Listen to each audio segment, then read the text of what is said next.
حکومت کے پاس سوائے بہانوں کے، ہیلوں کے، وارداتوں کے، جھوٹ کے اور کچھ نہیں.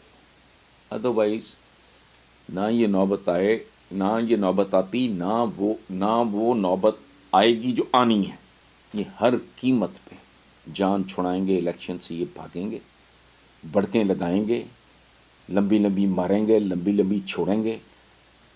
اوقات ان کی وہی ہے جو ابھی ریسنٹلی ہوا ہے. یہ بہاولپور والی سائڈ میں جو بھی ہوا، وہ لغاری صاحب جو وہاں جیتے ہیں، میں میرے ذہن سے یہ اوقات ہیں ان کی. حالانکہ انہوں نے پورے ہر طریقے کے بندوبست کیے ہوئے تھے جیتنے کے، لیکن اس باوجود بری طرح ہار گئے. پی ٹی آئی کا کینڈیڈیٹ جیت گیا. سو ان کے پاس آپشن دیکھیے ایک ہے کہ جتنی دیر تک یہ الیکشن سے جان چھڑا سکتے ہیں چھڑا لیں. اللہ اللہ خیر سر. اور آپشن کیا ہے؟ ورنہ اتنا تگ و دو کرنے کی، عدالتوں کو بیچ میں گھسیٹنے کی اور فلانا یہ کرنے کی ضرورت ہی کوئی نہیں. ہاں، ان میں سیدھا سادہ لکھا ہے 90 دن کراؤ الیکشن.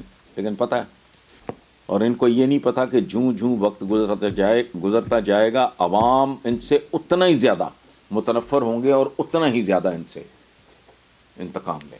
نہیں جی، معیشت کا پہیہ نہیں چل پڑا. آپ کو تو اور بہت بری طرح انہوں نے ڈیموٹ کر دیا ہے. موڈیز نے پہلے سے آپ کو بدتر پوزیشن میں ڈال دیا ہے پاکستان کی اکانومی کے حساب سے. تو یہ سستا کرنے کا اعلان، یہ سستا کہاں کیا ہے؟ آپ ایک چیز کو، میں مثال دے رہا ہوں، 100 سے اٹھا کے 200 پہ لے جائیں، پھر اس کو 5 روپے سستا کر دیں تو اس کو سستا کرنا کہیں گے. آپ دیکھیں تو صحیح کہ جب یہ لوگ آئے، موجودہ حکومت کی گورنمنٹ کی بات کر رہا ہوں، اس وقت پیٹرول کہاں تھا؟ اس وقت یہ کہاں لے کے گیا؟ اس کے بعد یہ کیا بات ہوئی؟ یعنی 100 کی چیز اگر 250 کی ہو گئی ہے اور پھر آپ نے 170 کی کر دی ہے. میں پھر مثال دے رہا ہوں. تو یہ جو انہوں نے 5 سستا کیا ہے، بڑھایا ٹوٹل کتنا تھا؟ اور پیٹرول کا تعلق یہ آئی ایم ایف کے معاہدات کے ساتھ ایز سچ نہیں ہے. اس کیس میں آئی ایم ایف کا تعلق ہے میکرو لیول کے ساتھ. یہ باقی تو پیٹرول کی اگر مارکیٹ، انٹرنیشنل مارکیٹ میں ان کی کنڈیشنز آپ نے پوری کرنی ہے. آپ وہ فلکچویٹ کرتی رہے گی قیمت. اگر انٹرنیشنل مارکیٹ میں وہ کم ہوتا ہے تو پروپورشنیٹلی آپ کو جہاں تک اجازت ہے آپ کم کر سکتے ہیں. اس میں آپ کا کوئی کمال نہیں. سو اس میں نہ ان کا قصور ہے نہ کمال ہے. دیکھیں نعمان صاحب، مقصد کیا ہے؟ پہلے تو یہ طے کر لینا. مقصد ہے اقتدار واپس لینا. جو ناجائز طریقے سے پی ٹی آئی سے چھینا گیا تھا، اس کو واپس لینا.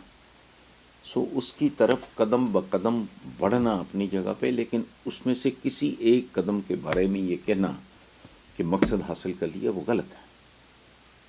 یہ میں اوور آل ایک بات کر رہا ہوں، اسپیسیفکلی اس کیس میں نہیں. بتدریج جب آپ منزل بمنزل جاتے ہیں تو مقصد آپ کا تو بہت ابھی دور ہوتا ہے، لیکن اگر 100 میل کے بعد آپ کی منزل ہے اور آپ نے 10 کیے، پھر 10 کیے، پھر 10 کیے، پھر 10 کیے، تو یہ it is one of the steps. اس سے زیادہ نہیں. یہ بالکل یہ ایک احمقانہ سی بات ہے. اس پہ درجنوں بیسیوں کیسز ہیں. کیا اس کو لاڈلوں کی طرح ریلیف دیا ہے؟ لاڈلوں کو اس طرح حکومت سے نکالا جاتا ہے؟ یہ لاڈلا پن تھا کہ وہ جو اربوں خربوں کی منی لانڈرنگ میں ملوث تھے، ان کو لا کے حکومت میں بٹھا دیا ہے اور ان کے کیسز سارے تیزی سے بائنڈ اپ ہو رہے ہیں، جس کا کوئی تک ہی نہیں بنتا. لاڈلے کون ہیں؟ لاڈلے تو وہ ہیں. تو عمران کا لاڈلا پن، لاڈلوں پہ حملے ہوتے ہیں، انہیں گولیاں لگتی ہیں. یہ ڈھیٹ قسم کے لوگ ہیں. عمران تو بڑی دلیری سے فیس کر رہا ہے، اور مریم کا تو مجھے سمجھ نہیں آتی. I don't know. یعنی کمال کی ایک ڈھٹائی کہہ لیں یا آپ جرت کہہ لیں، یا تقریر لکھ کے دینے والے جو ان کو بہت جاہل ہیں، ان کو خار کراتے ہیں خام خواہ، لوگوں کی نظروں میں گرانے والی بات ہے. یعنی وہ بی بی جلسہ عام میں کہہ رہی ہیں کہ فرنٹ سے جو لیڈ کرتا ہے وہ لیڈر ہوتا ہے فلانا. اور وہ جی وہ چوہا ہے اور دبک دبک کے بیٹھا ہے. وہ بھائی وہ تو یہاں ہے، یا لاہور ہوتا ہے یا اسلام آباد ہوتا ہے. وہ کون ہے جو جدے بھاگ گیا تھا؟ وہ کون ہے جو لندن بیٹھا ہے؟ سگا بھائی وزیر اعظم ہے، اس کے باوجود جرت نہیں ہے ملک میں قدم رکھنے کی. تو لاڈلے چھوڑیں آپ 50 روپے کے اسٹیمپ پیپر پہ پوری اسٹیٹ کو چکر دے کے، پوری جوڈیشری کو چکر دے کے ایک بندہ نکل جاتا ہے. تو لاڈلا کون ہے؟